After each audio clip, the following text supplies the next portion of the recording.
guys. I'm back again with another video, and I'm actually on my way back home from school.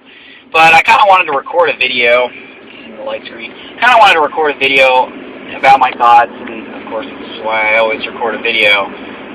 But I've been doing a lot of thinking about, I guess because I've been around college students and, looking at the different careers that they're looking at and why they're in college and why they're getting a degree. And I've been thinking about, well, what's going to be the next step? How is this going to affect their life?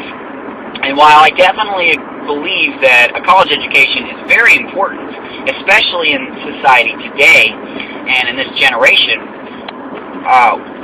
you can't really do anything without a college degree, okay? I understand that. And when I say you can't do anything, meaning you can't get a decent job making decent money to raise a family decently. And so I do see the importance of that. But I wanted to ask and kind of think out loud, what really are we living for? And what steps are we taking to meet that requirement, to meet what we are trying to accomplish in life? What are we trying to accomplish in life? And so I kind of wanted to start, from the very beginning. If we look at the typical Christian person, okay? They are born an infant. They have no care in the world. They're very ignorant. They're very happy with life. Nothing really concerns them, and this person's not driving right. Go away. Thank you. That's right. Some people, when you live in an infant, when you're born, you don't really have a care in the world. Everything's just la-di-da. You just don't care. You don't know much. The only rules that there are, oh, Mom said not to do that.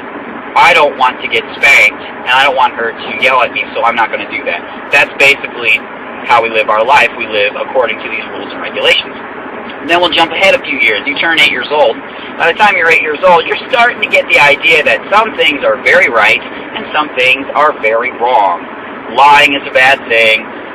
Stealing is a bad thing. You don't talk badly to your parents. And this is under an example of life for a Christian. And so you learn all these things. You start to realize, oh, we go to church. Oh, we read the Bible. Oh, we talk about Jesus. Jesus is God. We don't really start thinking about that until later on in years. Then you turn 13 years old, and you think that you know everything. You think oh, okay, well, this is right, this is wrong, and God is real. Some people, get to that point when they're 13 years old, and they start believing in God.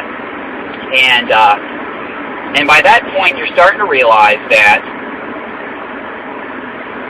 life has rules and regulations. And I just passed a cop car, and I'm going over the speed limit. And he's not turning around, so I think I'm okay. So anyway, by the time you turn 13, a lot of these things start to develop. And you also start to notice the opposite sex. You don't admit it at this time, but you do. You don't know why you're attracted to the opposite sex, but it happens. Then you turn, we're just going to jump ahead, then you turn 18 years old. And by this time, a lot of people, I believe, have matured in their walk with God enough to understand what it is and why they want to do it. But then at this point in time, you're probably graduating from high school, and you're starting to decide, okay, so do I want to work at McDonald's for the rest of my life and make minimum wage, or do I want to go to college and be able to make more money? And by this time, you're like, okay, so you've decided, are you going to work at McDonald's the rest of your life? Or are you going to get married this life and just have a cruddy life where you're not making any money and you can't take your family anywhere? Or are you going to go to college? Okay, so you decided to go to college. Why did you go to college? Okay, so you decided you wanted to be a doctor. Okay, well, let's not go that far. Let's just say you wanted a basic education. But let's say you just wanted to be an algebra professor. An elementary algebra professor. That's what I was thinking about doing there for a while. And you go to school, and you meet new people, and you grow in your relationship with God even deeper. But what are you planning beyond that? Now I'm 20 years old. I'm 2 years away from being 18. A lot of these thoughts have been going through my mind. And I have about 2 years of college. I almost have my associate's degree. What am I going to do now?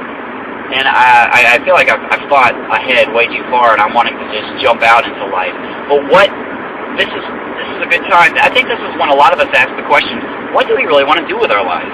And I think the majority of Christians and the majority of people at this time. They think, oh, I'm just going to focus on my college education, then I'm going to marry this girl, because a lot of people have girlfriends by this time, and you've already experienced all the opposite sex drama, all the, oh, so-and-so dumped me, so I'm going to date this person, so that person dumped me, oh, I dumped her, and then all that other stupid stuff.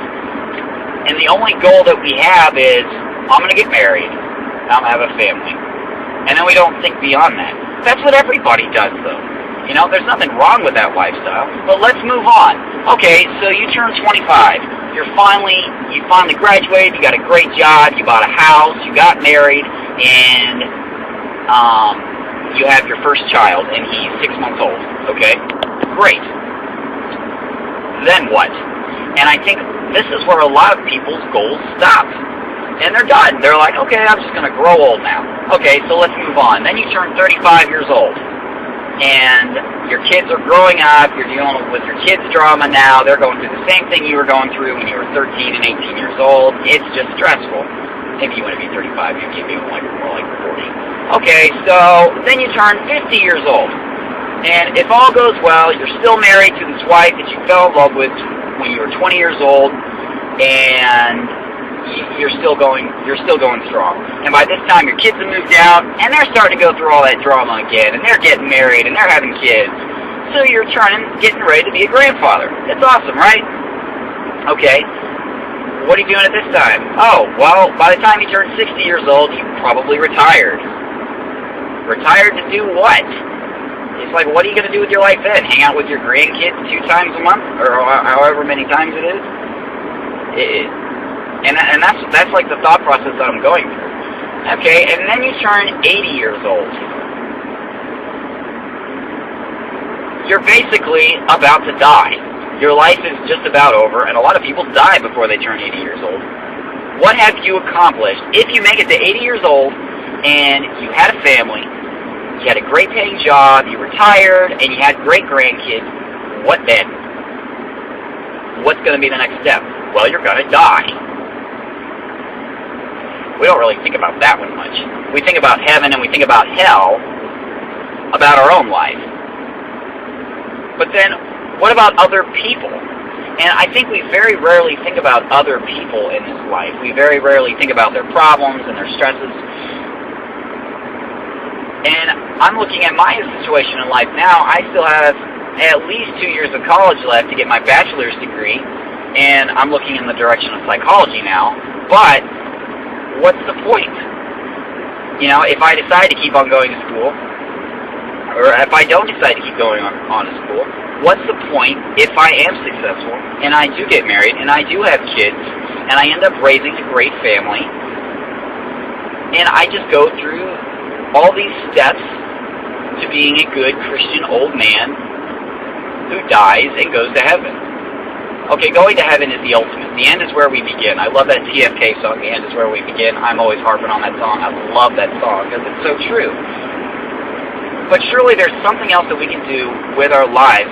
What are we going to do with this life? Are we content with that lifestyle? Are we content dying at 80 years old, having only created a family and raised a family that will do exactly the same thing that you did?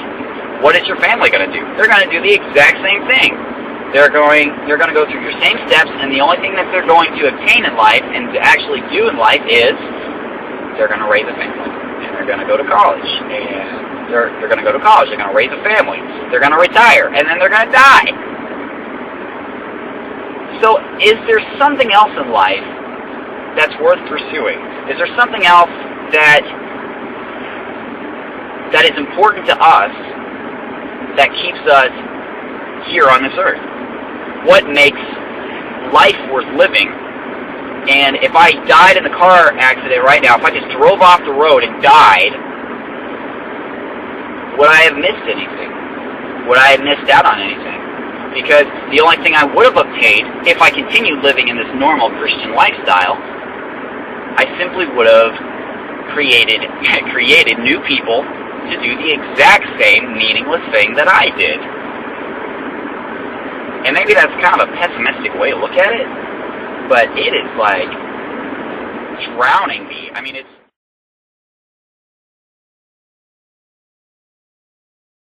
My camera quit.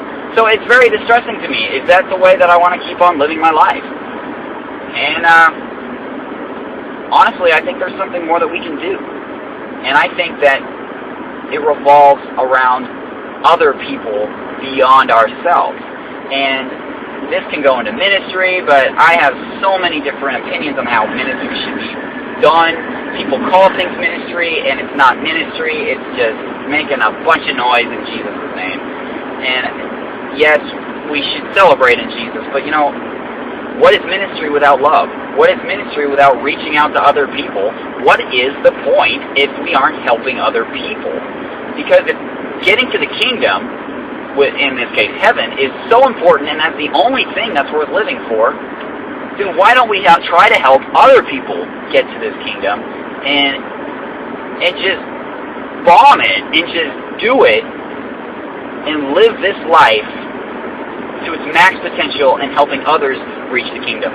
And maybe you guys saw my other video talking about the meaningful things of life and the recreational things of life. What was the difference between those? I actually said recreational wrong.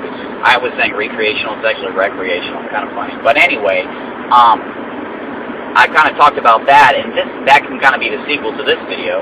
But what I was really just wanting to say in this video was, what's important in your life? What are you living for?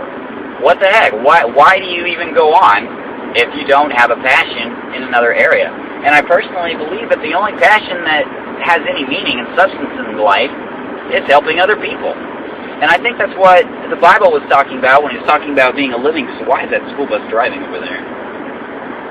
Okay, that's weird. What is the point? It talks about, I think it's Romans chapter 12, and it's talking about being a living sacrifice. And I think we overlook that. Churches talk about that all the time, probably once a month, talking about being a living sacrifice. This is Romans chapter 12. But what really is being a living sacrifice?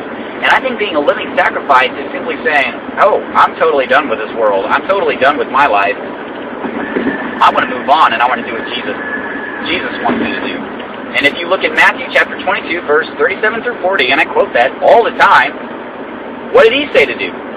He said, love God with all your heart and love your neighbor as yourself. What is loving your neighbor as yourself? It's loving them. It's like caring for them. It's reaching out to them. And then you can watch my other videos talking about, you know, what is caring for other people, what is love, when is love legitimate. And I think it all goes back to, what are you going to do in your life? What's important to you? Is God important to you? If God is important to you, to what length are you taking that? Are you content just living a Christian life and raising offspring to do the same thing just to get to heaven? Or are we going to completely take this life and use it to its max potential to glorify God and to bring others into heaven? But, yeah, just think about it. I mean, we're not going to live forever. And even though this life is very short, it is very long when you're waiting to get to the kingdom of heaven. It is so long. And there are so many people we can influence. There's so many drug addicts that we can be helping. There's so many people who are struggling in their Christianity, because really a lot of people don't know what Christianity is. They don't know that it's in the love. They think, when you say Christianity, they think churches. And they think about, you know, seeing like church after church, like a million different churches in a tiny little town, and they see separation, and they don't see love, they see separation. We need to take this life. If Christianity is what is really important to us, and I wasn't even going to talk about this, but I'm feeling all hyped up right now, I kind of want to talk about it. If Christianity is truly our passion in life, are we going to do what God commanded us to do? Or are we going to do what typical Christians do, which is go to church every Sunday, every Wednesday night, you know, pay your tithes, put a Jesus sticker on the back of your car or a fish symbol on the back of your car, and just call yourself a Christian whenever people ask? I think it's an ongoing effort. I think it's something that we push for and we stress for. It's not easy. And it's not always fun. And I've said that many times. Christianity is not supposed to be fun. we should enjoy it, and we should be joyful in our relationship and in our walk with God. But I think we need to take this time on this earth, not just focusing on our education, not just focusing on getting a family, not just focusing on seeing the latest movie, not just focus on all this mumbo-jumbo stuff. I'm not saying having a family is mumbo-jumbo. I'm actually craving it right now. I think it'd be amazing to have a family. But that's not the point in life. The point in life is to end it well. The point of life is to be ready for the end, because the end is where we begin. I'm quoting TFK like crazy, but how are we going to live it? I was born, I was happy, I was 8 years old, I was happy. Some of the happiest years of my life, my short life so far. I haven't really lived that long. And now I'm 20 years old, been in college. What am I going to do next? And maybe you are in the same position that I'm in, asking yourself the same question. What are you going to do with your life? And is dying at 80 years old, simply raising a family, which is good. But is that going to fulfill me? Is that a lifestyle that's going to fulfill you? I think we need to be passionate about what we do, about what we believe in. Do we believe in God? How do you want to live your life? I guess that's all I had to say. I'm kind of done. This is the road I'm driving on. I used to drive on this road like all the time when I was in nursing school, and you look over here and it's like just, well, you can't really see it right now because I'm on a hill, but you know, you just see deer, not deer, you see cows. Every once in a while you see deer. I've almost hit a deer so many times on this road. But yeah, there's a lot of smoke in the air. You probably can't see it on this camera. But anyway, I'm done talking, so thanks for listening and bearing with me there. So I guess I'll have this posted then. Alright.